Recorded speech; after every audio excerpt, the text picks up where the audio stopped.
जो है child spoiling institution बन गया है। बच्चों को बिगाड़ने का सबस्थान घर बन गया है। न्यूक्लियर फैमिलीज न्यूक्लियर ब्लास्ट करवाएगी। आप घर में एक बच्चा चक्कू मांगते हैं, आपको नहीं दे देते। अब सबका एक अलग कमरा है, उसका दरवाजा बंद रहता है क्योंकि उसमें व्यक्ति सेल्फिश होगा। सनातन बोल लीजिए, हिंदू धर्म बोल लीजिए, एक ही बात है। सनातन धर्म वो है जिसका आश्रय वेद है, उपनिषद है, गीता है। इसमें आत्मा की अनंतता की बात किया गया है। माता पिता को भी अंदर आने के लिए नॉक करके आना पड़ता है। ये कौन कल्चर है?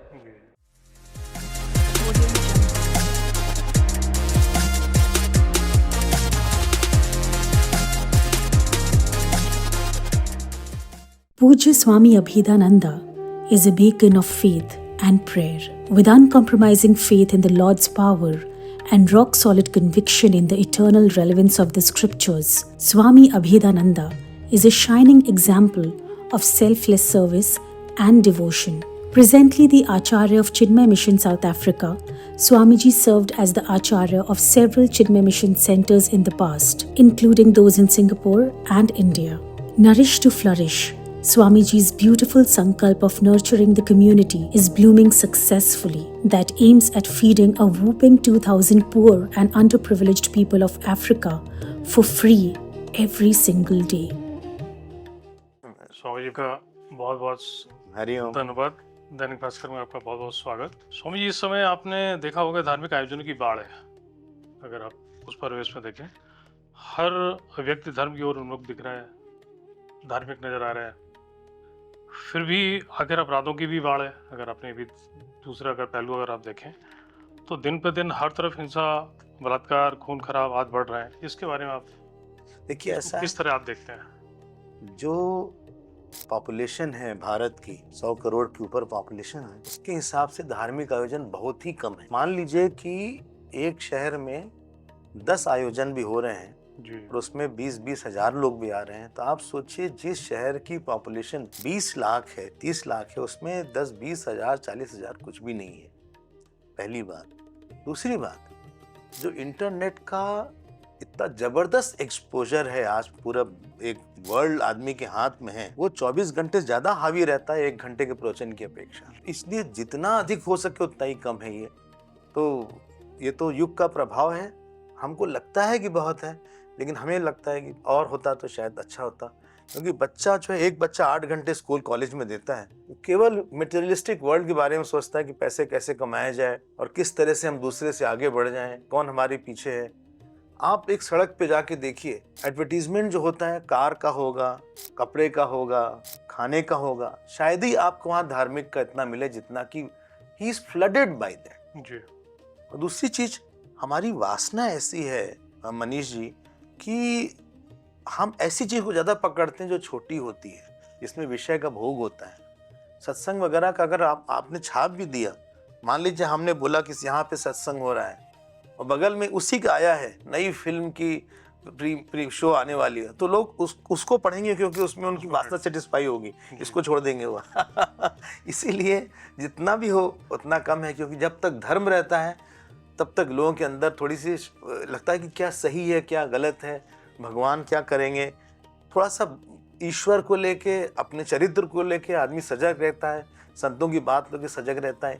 इसलिए इसकी बहुत अधिक ज़रूरत है। स्वामी, दूसरा सवाल ये है कि आजकल अगर आप देखें, आज के परिवेश में बच्चे, विद्यार्थी, युवा पीढ़ी आज के भौतिक युग में भ्रमित है जी। भौतिकता में बही हुई नजर आती है। जैसे साइबर इंटरनेट है, मोबाइल है, दुनिया के लिए, उसको पढ़ाई के लिए भी इन सब चीज़ों की ज़रूरत है, भौतिकता की, इन भौतिक उपयोग की चीज़ों की। कैरियर का साधन भी यही है। अगर आप देखें, उसको कैरियर का साधन मानते हैं। लैपटॉप आपने कहा दुनिया मुट्ठी में है, लेकिन उनके व्यक्तित्व व चरित्र का नाश भी कर रहे हैं ये सब सारी चीज़ें। ऐसे में इस पर नियंत्रण कैसे किया जा सकता है? किस तरह आप इसको देखते हैं? ये तो हम घर का कल्चर ही गलत बनाते हैं। जी जी। सबसे बड़ी जो गड़बड़ी है वो माता पिता की है।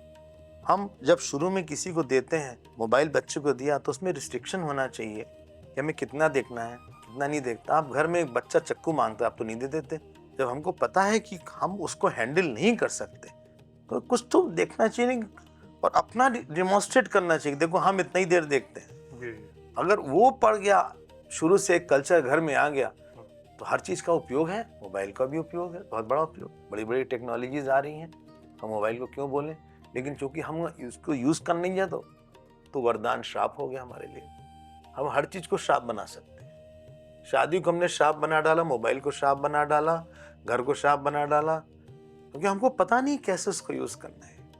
एक आग होती है, उससे भोजन भी पकता है, उससे बड़ी बड़ी फैक्ट्रीज भी काम करती हैं और वही घर को जला भी सकती है। जी तो किस अमाउंट में, कहाँ पे, कैसा, जब तक कब, कहाँ, कैसे, क्यों, ये सब हम ठीक से नहीं सोचेंगे तब तक जो भी चीज हम हैंडल करेंगे वो मिस हैंडल हो जाएगी सारी।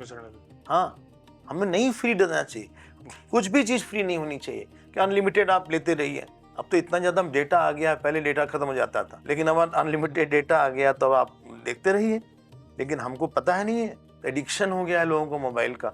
जी तो उसके अंदर उससे कई नुकसान आपने ऑलरेडी बता दिया है, लेकिन जो सबसे बड़ा नुकसान है वो चरित्र का नुकसान होता है व्यक्ति का।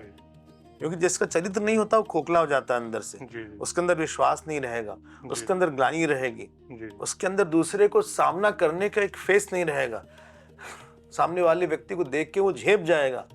अगर हमारे पास चरित्र तो हम सही बोल रहे हैं, हम जो कर रहे हैं वो हम बता सकते हैं कि हमने आज क्या किया है। जी लेकिन उसमें फिल्म भी आती है, क्या नेटफ्लिक्स करके कुछ होता है, हमको तो पता नहीं, नेटफ्लिक्स भी होता है और उसमें जो है एडवर्टीजमेंट भी होते हैं, तरह तरह की चीज़ें, पूरी दुनिया आ जाती हैं। तो वो पढ़ाई को तो धीरे धीरे कम करके ये अपना माइंड यहाँ वहाँ लगाएगा और इतना बिखरा छितरा माइंड वो उसके अंदर की जो एक फोकसिंग पावर होती है वो खत्म कर देगा। जी जी तो ये हमारी समस्या है। तो घर में ये कल्चर होना चाहिए, इतने घंटे तक मोबाइल सबको देखना है, इसके बाद नहीं देखना है, उसके बाद नहीं देखना है। और पेरेंट्स को तो चेक करना चाहिए कि आपने क्या देखा, उसके अंदर वो फैसिलिटी होती है कि आपने क्या देखा, उसकी हिस्ट्री में जाके आप क्या क्या कर रहे हैं। पेरेंट्स ने बच्चों को बहुत छूट दे दी आजकल। घर जो है चाइल्ड स्पॉइलिंग इंस्टीट्यूशन बन गया है, बच्चों को बिगाड़ने का संस्थान घर बन गया है। उनको हम आरती नहीं सिखाते, उनको पूजा नहीं सिखाते, उनको हम आदर करना नहीं सिखाते, पैर छूना नहीं सिखाते, लेकिन हम ये सब चीजें हम बिल्कुल उनको छोड़ देते हैं, खुली छूट देते हैं। वो नहीं होना चाहिए। हम जब आजकल माता पिता तो हम बन जाते हैं, लेकिन हम आध्यात्मिक माता पिता नहीं बनते। खाना खिलाने के लिए बस घर है, लॉजिंग बोर्डिंग सेंटर है घर, कि बच्चे आए, उन्होंने खाना खा लिया, अपना काम अपने कमरे में चले गए। पहले के समय में 10-10 लोग, 4-4 लोग एक कमरे में रहते, 2 तो रहते ही थे। अब सबका एक अलग कमरा है, उसका दरवाजा बंद रहता है, माता पिता को भी अंदर आने के लिए नॉक करके आना पड़ता है। ये कौन कल्चर है? हमें ऐसा होना चाहिए घर जहाँ पे त्याग का निर्माण हो। हमें माता पिता का पैर दबाना है, हमें उनसे धीरे से बात करनी है, हमें जो है बताना है कि हम क्या कर रहे हैं, हमने क्या किया है आज। जिस तरह से राम जी बढ़े हैं, कृष्ण जी बढ़े हैं, हमें वही रास्ता अपनाना है। क्या इसमें आप एकल परिवार और संयुक्त परिवार का भी? बिल्कुल, बहुत बड़ा योगदान। न्यूक्लियर फैमिलीज न्यूक्लियर ब्लास्ट करवाएगी, क्योंकि उसमें व्यक्ति सेल्फिश होगा। हम 2 हैं, हमारे 1-2 हैं, हमने ऊपर की जनरेशन देखी नहीं है, हमने दादाओं से बात नहीं किया, उनके पास जो एक अनुभव है 60-70 साल का, वो बेवकूफ थोड़ी ना थे। जो आपके पास अनुभव होगा वो हमारे पास बिल्कुल नहीं, हम जीरो हैं उसमें। और एक नया लड़का जो आपके पास आता है इस एरिया में, एक पत्रकारिता में एक लड़का आया 20 साल का, वो आपके साथ न रहे, बिना रहे सीख जाए, कहाँ से होगा? वो तो आपके साथ जब रहेगा तब आप उसको बताइएगा, उसके विनय को देख के, उसके प्रेम को देख के। हम भूल रहे हैं कि जीवन जो है सीखने के लिए है, प्रेम करने के लिए, सेवा करने के लिए ऑल्टर नहीं है। बड़े होते हैं, दादाजी होते हैं, नानी जी होते हैं, तो कम से कम जाके हम सीखते हैं, उनसे बात करते हैं, उनसे आशीर्वाद लेते हैं, अपनी वाणी को धीमी रखते हैं। कुछ गलत बोल दे तो भी हम चुप रहते हैं। 3 जनरेशन होती थी घर में, तो एक घर कंप्लीट होता था। और उनका जब सेवा करता है तब कोई आशीर्वाद मिलता है, और आशीर्वाद से जीवन शांत रहता है, पैसे से नहीं। पैसे से लग्जरी आती है मनीष, पैसे से शांति नहीं आती।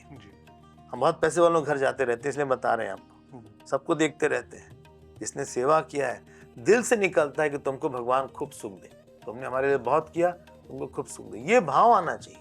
लेकिन हम लोग इतने बिजी होते हैं आजकल कि हमको भूल जाता है। इनकम्प्लीट एक अंडर डेवलप्ड चाइल्ड आता है 20 साल की उम्र में, एक अपरिपक्व व्यक्ति समाज में आता है, क्योंकि उसने सीखा नहीं बड़ों से बहुत ज्यादा। देख के लग जाता है कि इसको सिखाया नहीं गया था क्या।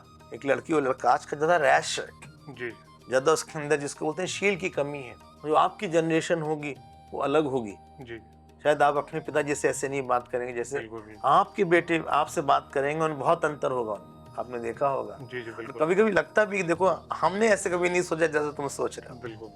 जो आज के बच्चे डिमांड करते हैं। हम लोग के घर में जो भी खाना बनता था हमें याद नहीं कि हमने बोला कि हमें ये नहीं खाते, उसको हाथ जोड़ के खाना पड़ता था। ये आज के बच्चे आज के ब्लिंकिट पता नहीं क्या क्या कहीं से मंगवा लेते हैं। बिल्कुल एक उनके पास तो एक कुछ भी मंगवा लें, उनके पास वो सुविधा है। इसलिए बहुत अधिक जी। चॉइस देना किसी को बिगाड़ देना है। बिगाड़ दें, बिगाड़ना मतलब व्यक्ति अनकंट्रोल्ड होगा। अनकंट्रोल। वही पेरेंट्स को पता लगेगा कि देखो हमारी चाइल्ड है, हमारा ही बेटा है, देखो ऐसे हमारे किया है, उसने हमको बताया नहीं, ऐसा किया। एजुकेशन जानते कब से शुरू होती है बच्चों की? जब से वो घर में आता है, ऐसा नहीं पढ़ने जाता है, तब से शुरू हो जाती है। जी। यही हमारा भारत का समाज है। इसी ने हमको पाणिनि दिया, इसी ने पतंजलि दिया, इसी ने चैतन्य महाप्रभु दिया, इसी ने विवेकानंद दिया, जो किसी देश में नहीं है। जो फ्रीडम के नाम पे वासना की अभिव्यक्ति करते हैं वो और कुछ नहीं है। हम कोई भी चीज, देखिए ये मेज बनी, इसको एक प्रेशर में लगाए, कुछ हल्का सा प्रेशर चाहिए, राइट प्रेशर इज रिक्वायर्ड। कोई भी चीज में जो शेप आता है, थोड़ी सी हीट चाहिए उसमें, वही तपस्या होती है, त्याग होता है, किसी का समर्पण, किसी का हाथ हमारे ऊपर होता है। आज हम जो बोल रहे हैं हमको सिखाया गया है, हमारे गुरुओं ने सिखाया है जो बोलने के लिए। जो हम बोलते हैं उसमें हमारा कोई योगदान नहीं है, उन्होंने सिखाया, उन्होंने समझाया, उन्होंने प्यार किया, तब हम आज कुछ बोल पाते हैं। हमारे अंदर खुद शक्ति नहीं है, वो मिस करते हैं आज के बच्चे। एक सवाल और आपसे सोभी जी, उत्तर प्रदेश में सत्ता एक संत के हाथ में है, हाँ, योगी आदित्यनाथ जी, इनका नाम है। इससे राजनीति से बहुत से आयाम बदले हैं। आप मानते हैं कि राजनीति में धर्म का समावेश होना चाहिए या नहीं होना चाहिए? देखिए ऐसा है मनीष जी, राजनीति धर्म की रक्षा के लिए है। राजनीति को धर्म से हम अलग नहीं कर सकते। जी। जिस राजनीति से अगर हम धर्म की रक्षा, मतलब ऐसा समाज हो जिसमें कि एक साधारण व्यक्ति की ग्रो करने की, उसके बढ़ने की चांसेस बहुत ज्यादा हो। जी। जो धर्म स्त्री को न बचा पाए, जो धर्म क्राइम को न बचा पाए, जो राजनीति, क्या है? हम किसी एक धर्म की बात नहीं कर रहे हैं, लेकिन हम चाहते हैं कि स्त्री यहाँ सुरक्षित रहे, एक बेटी सुरक्षित रहे, यहाँ पे एजुकेशन मिले लोगों को, सड़क अच्छी हो, मंदिर सुरक्षित रहे हमारे। वो क्यों नहीं होना चाहिए? वो तो राजनीति और धर्म इनसेपरेबल है। राजनीति धर्म की रक्षा के लिए हो तभी उसका मतलब है। अगर उसके रहते रहते एक साधारण व्यक्ति असुरक्षित है तो उस राजनीति का क्या काम है? वो तो स्वार्थ नीति हो गई, राजनीति नहीं हुई। तो आप मानते हैं कि राजनीति, आपने कहा, बिल्कुल होनी चाहिए, बिल्कुल होनी चाहिए, बिल्कुल होनी चाहिए। और उसका मतलब ही हमें नहीं समझ में आया कि क्या इसका अलग हम कैसे कर सकते हैं उसको। हाँ, और धर्म का मतलब है कि एक सुरक्षित व्यक्ति रहे, सुरक्षित समाज रहे, उसका अधिकार उसको प्राप्त हो, उसको लगे कि हमको अवसर दिया है इस सिस्टम ने, एक ऐसा सिस्टम रहे जिसमें कि हम बढ़ें और दूसरा भी बढ़े हमारे साथ, हम आपको प्रेम कर सकें, आप हमसे प्रेम कर सकें। कोई हमारा अधिकार छीनता जाए, हमारा सब कुछ लूटता जाए और हम बोलें कि हम धर्म में नहीं आते, ये तो अपने को बेवकूफ़ बनाने वाली बात है। ये समझ में नहीं आती कि किस तरह से धर्म निरपेक्ष करके कुछ होता ही नहीं। हाँ, यहाँ सब चीज़ धर्म सापेक्ष ही होती है। हमारी वाणी में भी धर्म है, आपकी वाणी में भी धर्म है, ये बात समझनी चाहिए। एक स्वामी जी और आपसे सवाल था, भारत को लेकर दो आंदोलन और चलते हैं। एक प्रथम अखंड भारत निर्माण की बात की जाती है, और दूसरा अगर आप देखें हिंदू राष्ट्र के रूप में की बात की जाती है, स्थापना की बात की जाती है। ये इसको आप किस नज़रिए से देखते हैं? देखिए ऐसा है, हम जब हिंदू राष्ट्र की बात करते हैं या अखंड भारत की बात करते हैं तो हमारा भारत अखंड ही रहा है और हिंदू ही रहा है। इसमें जिस भारत में वेद को पढ़ने की, गीता को पढ़ने की, रामायण को पढ़ने की स्वतंत्रता न हो, वो भारत नहीं है। जी। भारत का मतलब है भासी रमते, जो प्रकाश में रमण करता हो। जी। आज अगर हम एक स्कूल में अगर हम गीता नहीं पढ़ा पाते, रामायण नहीं पढ़ा पाते, भागवत नहीं पढ़ा पाते छोटे छोटे बच्चों को, उनका जीवन क्या चलेगा? जिस जीवन के पीछे गुरु ना हो, संत ना हो, क्या है? हम तो हिंदू राष्ट्र की बात इसलिए नहीं करते कि हम सबको बाहर निकाल देंगे। हम ये करते हैं कि जो हमारे ग्रंथ हैं, हमारे संत हैं, उनके बारे में बताने की स्वतंत्रता तो हो हमारे पास। ये ना हो कि, और सच में माइनॉरिटीज को हम अपीस करते रहते हैं, हम जो अल्पसंख्यक हैं उनको चढ़ाते रहते हैं, तो हम कहाँ के सेकुलर हुए? ये तो बोलने के लिए बात है। हमारी कमजोरी का फायदा उठाया गया है और कुछ नहीं किया गया। यहाँ जब हिंदू राष्ट्र है तो उसका मतलब है शास्त्र पढ़ाए जाएं, संतों की बात सबको बताई जाए, मंदिर सुरक्षित रहें, और जो हम एक हिंदू के नाते हम प्रैक्टिस करना चाहते हैं उसकी स्वतंत्रता रहे, और अगर दूसरा धर्म प्रैक्टिस करना चाहते हैं वो भी करे, लेकिन कोई हमारे विश्वास पे आक्रमण ना करे। हम भी किसी के विश्वास पे आक्रमण नहीं करने वाले, नहीं करें। हम भी नहीं करेंगे, लेकिन आप रहिए और हमको भी रहने दीजिए। ये बात है। जी हम भी आपके साथ, हम आपके विश्वास को आदर करते हैं। 4 आदमी घर में रहते हैं, चारों का विश्वास अलग है। जी इसका मतलब ये नहीं कि आपका विश्वास अलग है तो हम आपका अपमान कर दें। आपका अपना विश्वास है, लेकिन हम आपके विश्वास को तोड़ेंगे तब फिर आपको लगेगा कि क्यों आप हमारे विश्वास को तोड़ रहे हैं। जी तो जो हिंदू धर्म है, हमें हमारा विश्वास बना के रखने दीजिए, और उसमें हमें स्वतंत्रता चाहिए।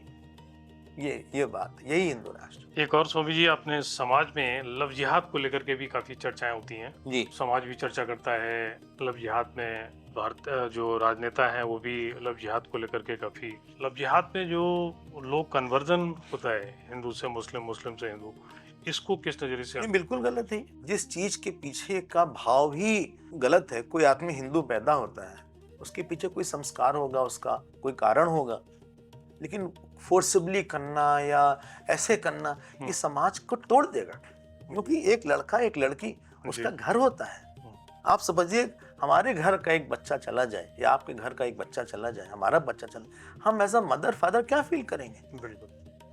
एक माँ है, एक पिता है, एक बेटे बेटी को बड़े शौक के साथ वो पढ़ाता है, लिखाता है, उसको यूनिवर्सिटी ले जाता है, यही सोचता है कि इसकी अच्छे से शादी करेंगे, सेटल हो जाए, और बीच में उसका घर टूट गया, क्या फेस रहेगा उस माता पिता का, किस मुंह से वो जाएगा समाज के सामने। तो ये बिल्कुल न केवल असामाजिक है, अधार्मिक है, बल्कि ये तो एक क्रूर प्रथा है, और ये बहुत बहुत अच्छे से ये हो रहा है, बड़ी वेल प्लान तरीके से लव जिहाद ये सब चीजें हो रही हैं। हाँ, प्लान्ड वे में बहुत प्लान्ड है, बहुत अच्छे से उनके टारगेट्स होते हैं, सब कुछ होते हैं, लेकिन उसके पीछे जो मंशा है वो बहुत बहुत खतरनाक है। वो समाज को, घर को तोड़ देगा, उसका रिपरकशन भी होगा, वो नहीं होना चाहिए। एक सवाल और था आपसे, सनातन की बात अभी पिछले कुछ समय से चल रही है, सनातन सनातन सनातन। सनातन क्या हिंदू धर्म एक ही है, और एक ही है या बिल्कुल अलग अलग है? या बिल्कुल एक है। सनातन धर्म इसलिए उसको कहते हैं कि आत्मा नित्य सनातन है। उस आत्मा के ज्ञान के लिए, उस आत्मा के प्रेम के लिए जो धर्म है, उसी का नाम सनातन धर्म है, और यही एक धर्म है जिसकी आदि नहीं है। आपके नजरिए से सनातन की क्या व्याख्या है? हिंदू धर्म की व्याख्या हिंदू धर्म नहीं करो मैं, सनातन, हाँ सनातन बोल रहे हैं हम, सनातन की व्याख्या, सनातन बोल लीजिए, हिंदू धर्म बोल लीजिए, एक ही बात है। सनातन धर्म वो है जिसका आश्रय वेद है, उपनिषद है, गीता है, इसमें आत्मा की अनंतता की बात किया गया है, वो सनातन धर्म है। और उस धर्म के आश्रित जो शास्त्र हैं उनके बारे में हम जो बात करते हैं, जो पालन करते हैं लोग, वो हैं, या जिनके पूर्वज पालन करते थे वो भी सनातन। इसलिए हमारे गुरुदेव बोलते थे, there are 2 kind of people in India, those who are Hindus, those who were Hindus. ऐसा था। अगर आप नहीं भी मानते, मान लीजिए, लेकिन सनातन धर्म यही है कि जो कि आत्मा और भगवान की अनंतता को मान के जो सारे अपने धर्म को, अपने वैल्यूज को, अपने सिस्टम को बेस करता रहता है। ये है, और ये शुरू चूंकि नहीं हुआ है, आचार मूलक नहीं है, ये आत्मा मूलक है। ऐसा कोई समय था नहीं जब सनातन धर्म नहीं था, और जो शुरू नहीं होती जो चीज, वो खत्म भी नहीं हो सकती, ये नियम है। इसलिए ऐसा कोई समय नहीं रहेगा जब सनातन धर्म नहीं रहेगा। एक आखिरी सवाल आपसे स्वामी जी, वो आपके मिशन से है, चिन्मय मिशन के आगामी कुछ जो योजनाएं या कुछ प्रकल्प? बहुत से हैं चिन्मय मिशन। पहले हम दर्शकों को बता दें कि हमारे पूज्य स्वामी चिन्मयानंद जी ने स्थापित किया था। 1951 से वो आए हिमालय से, उनके गुरुदेव स्वामी तपोवन महाराज थे, और अभी पूज्य स्वामी स्वरूपानंद जी हेड हैं। तो देश विदेश में बहुत सी शाखाएं हैं, हम तो खुद ही साउथ अफ्रीका में हैं, 300 शाखा के ऊपर है। भारत के हर बड़े देश में, हर बड़े शहर में चिन्मय मिशन की शाखा है। इसका उद्देश्य है अधिक से अधिक लोगों के लिए जो शास्त्र की बात है, लोगों की भाषा में उसको बताना, जिससे कि लोगों के स्टैंडर्ड ऑफ लाइफ बढ़े, तो सोचने का स्तर बढ़े, एक घर और अच्छा घर हो जाए, एक व्यक्ति और उसके अंदर रस आ जाए, उसके अंदर म्यूजिक आए, उसके अंदर प्रकाश आए, उसके अंदर प्रेम आए, उसके अंदर सहना आए, जो शास्त्र ने, गीता ने, रामायण ये सब बात बताई है, वो कैसे बताएं? तो हमारे पास बहुत से इस चिन्मय मिशन में बहुत से स्वामी जी हैं, बहुत ब्रह्मचारी हैं, वो सब सेवा दे रहे हैं अपनी समर्पण के साथ। तो बहुत से प्रकल्प चल रहे हैं, इसके लिए अलग से कभी हम बात करें तो और अच्छा होगा। बिल्कुल। और एक ये सीसी चिन्मय इंटरनेशनल स्कूल है, एक CIF करके है जगह, वहाँ पे एक स्कूल बनाया जा रहा है, यूनिवर्सिटी रादर, यूनिवर्सिटी है, चिन्मय विश्वविद्यालय है, विश्व विद्यापीठ है, चिन्मय विभूति करके पुणे में है, और संदीपनी साधनालय जहाँ से ब्रह्मचारी कोर्स होता है मुंबई में है। ऐसे कई बड़े बड़े आश्रम हैं। ये चिन्मय मिशन प्रयाग है जहाँ हम लोग बैठे हुए हैं, ये भी एक सुंदर सा आश्रम है। यहाँ भी संत लोग आते हैं, सत्संग होता रहता है। और हम डरबन में हैं, वहाँ पे चिन्मय मिशन साउथ अफ्रीका में। जी आप कभी आइए किसी जगह पे, जी हमें बहुत अच्छा लगेगा।